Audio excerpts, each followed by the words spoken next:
by many thousands out there on our broadcast stream. Before I get into the notes from our speakers, some of you have entered our raffle. Thank you very much.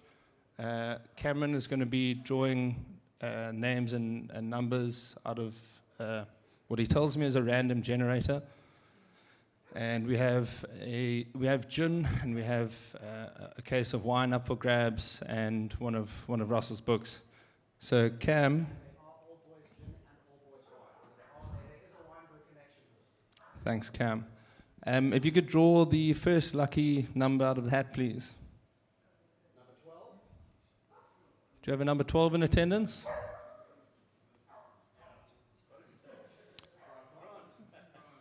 I don't want to say it's rigged, but he is the event organizer of tonight, so Grant, well done.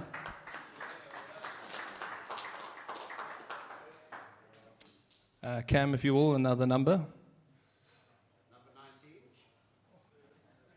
Do you have 19 in attendance?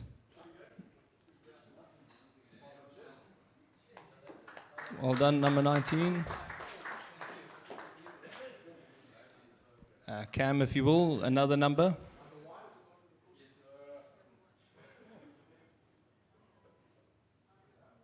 Do you have number 1 in attendance?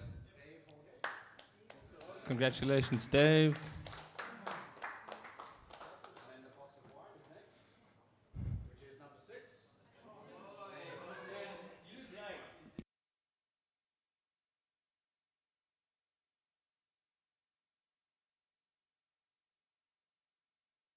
And he is a teacher at the school, so well done.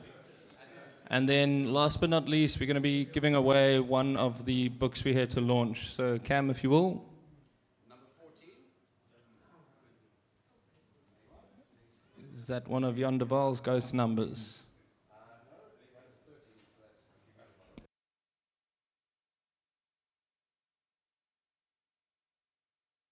Number 8. Christopher Moore, also a teacher and also on the Wynberg Old Boys Union. Master in charge of rugby. I learn something new every day. All right. With those formalities out of the way, I'd like to hand over to Cedric Polman, as I said, the headmaster of the junior school, and he's going to be entertaining us for, did you say 10 to 15 minutes, or was it 2 to 3? He's going to talk about junior school rugby. Probably more like 30 seconds, Matt, but thank you very much. I think that you know, we were here to celebrate a book on the 25 great South African rugby schools, and Wynberg certainly ranks up there as one of those great schools. And you know, when I came here this evening, I wasn't exactly sure what I was going to be saying. And you know, as things have progressed, I had a brief chat to Fritz Bing and to Dave Stewart sitting in the audience this evening. And you know, they will remember where the boys junior is today as the high school, because that's where they would have played their rugby, on that A field. And when I came into this role about 7 years ago, I stood on the side of the field, and a good friend of mine who's become a good friend, Francois Nal, who's just gone into retirement from Saks, you know, our very famous rival, he said to me, you know, that you come into a role and we're standing here, but we're custodians of a fixture that goes back, you know, more than 100 years, and a significant sporting fixture in South Africa, and probably the oldest schoolboy rugby fixture. And you stand there and you wonder, wow, that is something significant to be part of something like this, which is continued through the ages. And you know, it's not about any one school being the ultimate best or dominating this. And our unique situation in the Western Cape, or in Cape Town, where we have 5 boys junior schools and 9 boys schools, if you count high schools. And so our fixtures are significant, and we value them, and we value the relationships with the schools. But you know, speaking on Wynberg, as I said earlier, the where the boys junior is now located is what the boys high used to be. And We have the most amazing facilities. All our boys are blessed at any of the schools in Cape Town in terms of what we are able to offer them from a sporting perspective. If we looked outside here today, the amazing Worthington, the games that I've seen played here, absolutely fascinating. But you know, going back, we've had some characters who've come through the schools, and you know, recently we've redeveloped our Jan Oosthuizen Pavilion. Jan Oosthuizen was the head of the boys junior school, but at the same time that he was head of the boys junior school, he was coach of the first 15 at the boys high school. So these relationships go back a long way. And at that time, there's some amazing pictures. There's one in the corridor at the boys' high school, and we have a copy of it as well. And it's about 5 foot long. This photo of the fields which are down at the boys' junior, and people walk past and identify themselves, and they're people who are older than what I am in terms of the practice that was happening at that time, and they can point out and tell you exactly who's who in those photos, and there goes Jan Oosthuizen, and the Ford Cortina parked in the background was the principals, and they speak of Neville Blackbeard, who was head of the high school at the time, but absolutely amazing. Yeah, we as I say, we sit in positions of privilege of what we are still today able to expose our boys to, and the structures which we have in place, and the coaching, the facilities, just absolutely amazing, and I'm happy to be part of it. Jan, over to you. Yeah, thanks, Cedric. Interesting that Jan Oosthuizen was also as I understand it, the first Craven Week coach. So there's a very strong connection with the Craven Week and Wynberg Boys High. Yeah, and I think looking at the book, one of the things, and chatting to Cedric over here, one of the things that's obviously not necessarily mentioned here is that all these schools that are mentioned in this book are fed students or players from junior schools.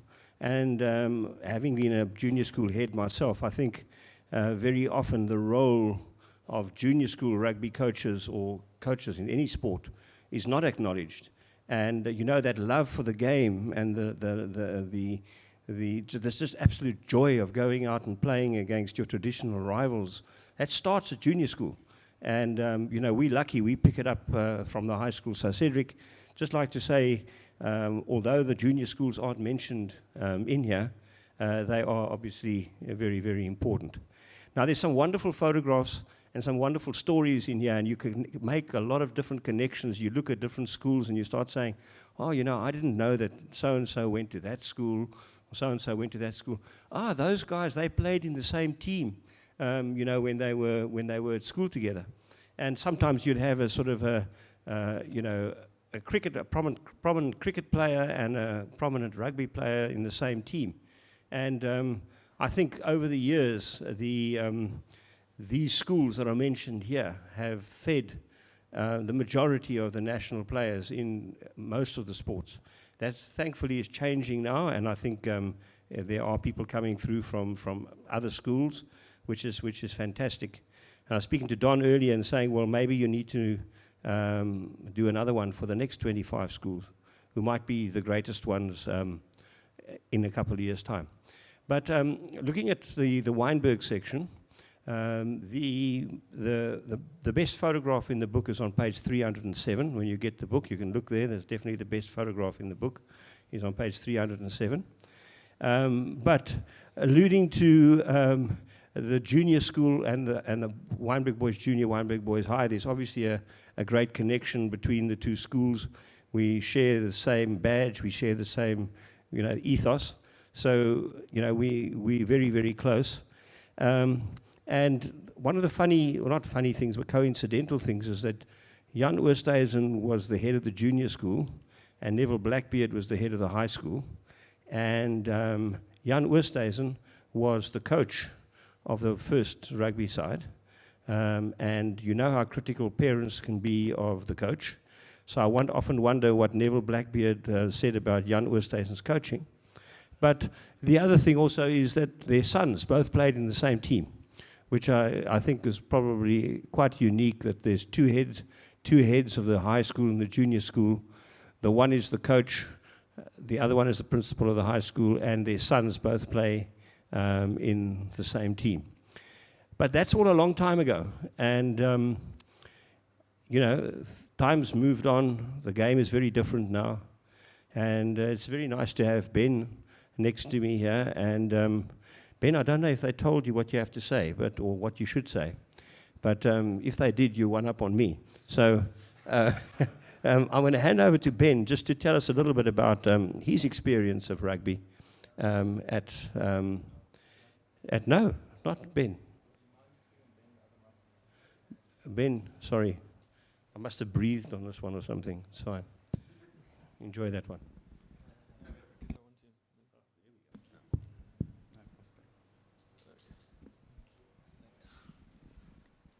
Jan, thanks very much for that introduction to Ben, having stolen my thunder. But if I will just make very brief mention of this, this is one of Jan's last events after many years at the helm at Wynberg.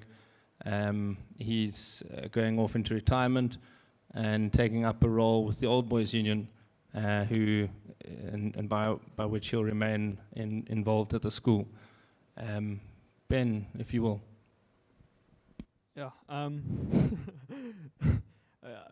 Yeah. Just speaking on behalf of a schoolboy who's just ended his career as a Wynberg, schoolboy rugby player in general. It's to me, it's something that you sort of look up to your whole life, starting at junior school, transitioning into high school.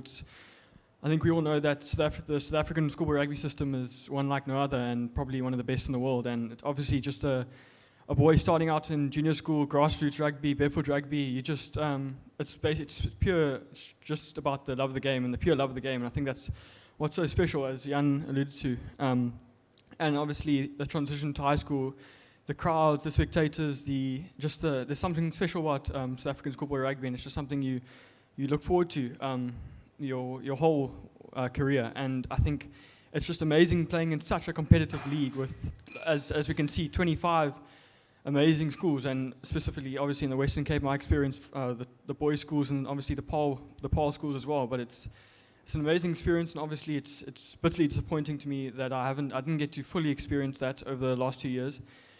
But just a taste of it was enough for me to realize how special it is, and it's everything that boys ever dream of representing their school and just being a part of the pyramid of South African schoolboy rugby. And yeah. Thanks very much, Ben. I'd just like to take a quick moment to wish you well. Ben's heading over to the UK next year to play rugby at Ealing. If you could just pass the mic on, thank you. Next we're going to hear from Russell Nelson. Russell's been the driving force behind the book. It's his publishing house. Russell tells me of fond memories of scouring hours and hours and hours of school records and coming up with facts and figures to populate with what we have in front of us. Russell, if you will. Thanks, Matthew, and thank you for Wynberg for hosting this event. I really appreciate it. Yes, it's been a hell of a venture to get this book done, which was started almost 2 years ago. As you can imagine, going through the archives of all the schools and getting feedback on all the historical records is a massive undertaking, and you're dealing with, obviously 25 different individuals, getting you as much feedback as possible over the 25 schools that we've chosen for this book. The 25 schools that we've chosen is a little bit of a contentious issue. It is an opinion. It is not a fact that these are the top 25 schools in the country, but there may be one or two left out that you feel that there should have been 27. I know that I got that opinion when I went out to George and had a little chat to Otanikwa, and Oakdale said, where's our chapter? And it is what it is. We couldn't, we would either do a a book with 30 schools in it and have 2 or 3 weaker schools, or to book on 25. And 25 was the number we chose. But without doubt, there was never a doubt that Wynberg were not going to be in the top 20, that's for sure. Wynberg has incredible history with schoolboy rugby, and it's hugely celebrated within this book.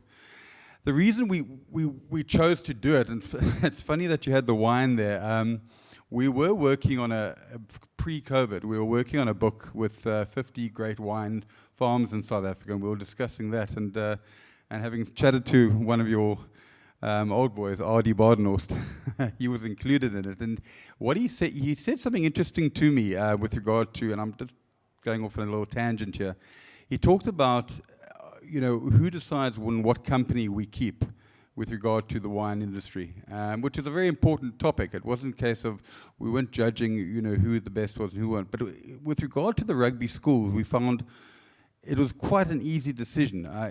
If you read the book and go through each of the different schools, you can see, and you'll read the chapters, find out about the history, you can see what contribution they've made to South African rugby and how important it has been and how important these rivalries are. They're fascinating. The history of the schools is fascinating. But what I think has become more prominent and of recent, and this book, as I say, is current. We're not talking about an historical book on the schools. It includes the history. It includes absolutely all the Caribbean Week players, your first team captains, your Springboks, your internationals. But for me, what I think a trend has happened over the last, let's say, 5 years is that schoolboy rugby to watch has become one of the best brands that South Africa has. It's without doubt, as Ben said, so schoolboy rugby in South Africa is probably the strongest competition in the world. Our level of schoolboy rugby is incredible. And nobody anywhere around the world has the depth that we have. And so I felt that needed to be celebrated. It came from my father, who's run a publishing company for a long time, Don Nelson, who was the publisher of books like Springbok Saga, The Chosen, and has done probably 10 to 15 rugby autobiographies. And so I promise we've done our research. But I feel incredibly passionate about the brand that is schoolboy rugby. I think it is it's a fantastic brand that needs to be celebrated with something like this, with the book. And the company in which the schools are kept is the most important. And as Ben alluded to, the rivalry is fantastic.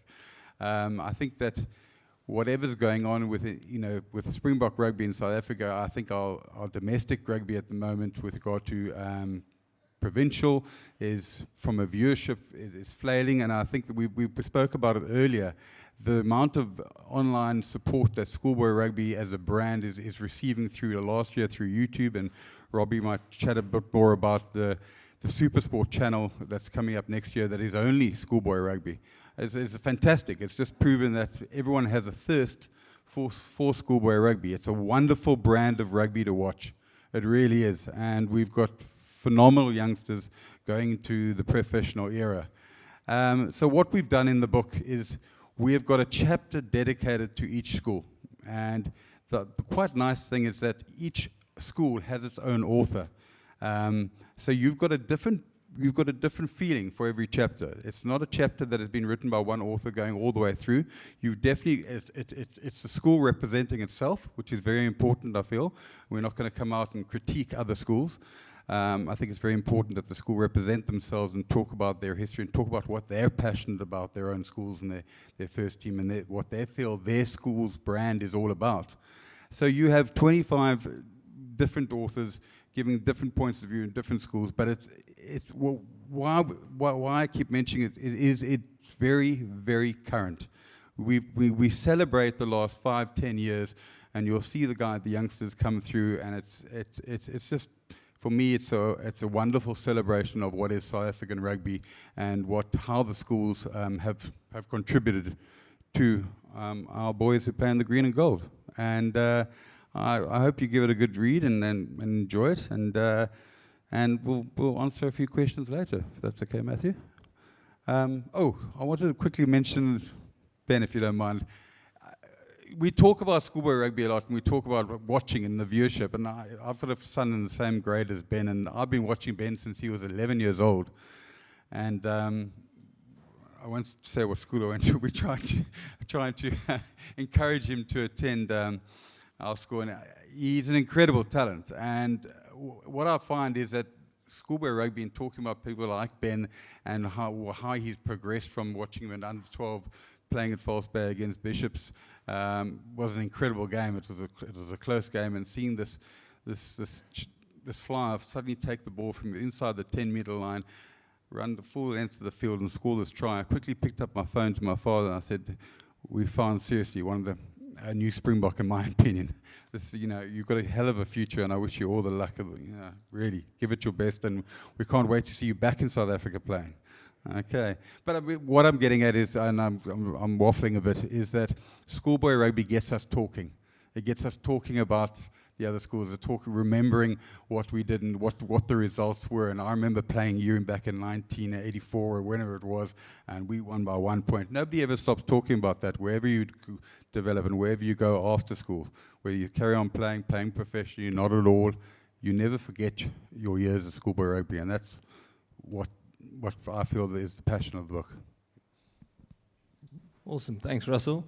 I think Russell would kick me if I didn't mention this at some stage, but for those of you in attendance, Russell's been very kind to offer a discount, as I said, for those in attendance today. So the book, which will be retailing at around $4.95 or $5.50 in stores, is available. We have 40 copies which can be bought today for 450 Rand. And then anyone placing orders over and above that who is not in attendance, who is part of the Weinberg family, will be charging those books at $4.95. And with that, I'd like to introduce our final speaker before we move on to the Q&A. As I said earlier, he is, I want to whisper this, Sharks, Western Province Stormers and Springbok legend Robbie Kempson. Certainly a player that I grew up as a young Stormers supporter in the schoolboy section watching. He's, as I said, a Springbok. He's got caps against the British and Irish Lions, not in that capacity if I remember correctly. And he earned the last of his Springboks caps in 2003, Australia Tri-Nations. He has to think about that. But yeah, Robbie, thanks so much for joining us. Massive honor to have you here. And the floor is yours. No, good. Yeah, thanks very much for having me, gents. Just going back to the book, I was actually chatting to Gobani Bobo the other day. He unfortunately started at Dale. I know he finished at the school down the road here. But his earliest rugby memory, unluckily for him, was me kicking a penalty to win the game against Dale College on their reunion at Dale, and we won the game 3-0. So when he first met me, he didn't quite like me, but I've managed to mellow him over time. But just for me, I'm actually going to Grey High next year as head of rugby. And for me, coming from a professional area of coaching into a school environment, I've been there for 2 months now. It's been absolutely awesome. I've loved every second, the passion of these kids, the passion of the teachers that are there as well, and just to see how much time and effort they put into getting these kids to the enjoyment of sports, be it rugby, be it cricket, be it water polo. It's it's something special that I haven't been involved in, and very fortunate to be involved in at Grey at this present time. So, I think from the perspective of this book as well, the Queen's chapter is probably the best chapter to start off with. I can say that because the rector's from Grey is not here, and then probably Grey, and then Weinberg a distant third. No, I'm just kidding. No. But the other thing Russell wouldn't have mentioned to you is that he did get a red card in his rugby career, and I was very fortunate to be the recipient of the punch that he threw that day. So, I don't let looks deceive you here at all. No, my only red card in my professional career. And there was a friendship. There we go. No, cool. To move now into a little bit of Q&A. So if there are questions in the audience that you'd like to ask from anyone on the panel, now's your chance.